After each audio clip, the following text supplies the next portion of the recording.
নমস্কার বন্ধুরা, আজকে আলোচনা করব ভাস্কর্য স্থাপত্য নিয়ে এবং কে বানিয়েছিল।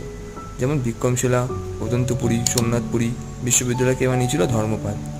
রথ মন্দির কে বানিয়েছিল? পল্লবরাজ নরসিংহবর্মন। ইল্লোরা কেভ কে বানিয়েছিল? প্রথম কৃষ্ণ। খাজুরাহ মন্দির কে বানিয়েছিল? চান্ডেল্য কিং। জগন্নাথ মন্দির, পুরীর যে জগন্নাথ মন্দির আছে, কে বানিয়েছিল? অনন্তবর্মন। আদিনা মসজিদ কার সময়? সিকান্দার শাহ। সান টেম্পল, কোনারকের যে সূর্য মন্দির আছে, কে বানিয়েছিল? গঙ্গরাজ নরসিংহবর্মন। এখানে সান টেম্পলটা আছে গঙ্গরাজ নরসিংহবর্মন, আর রথ মন্দির আছে পল্লব কিং নরসিংহবর্মন, মানে পল্লবরাজ, আর এদিকে হচ্ছে গঙ্গরাজ। ছোট সোনা মসজিদ কে করেছে? হুসেন শাহ। বড়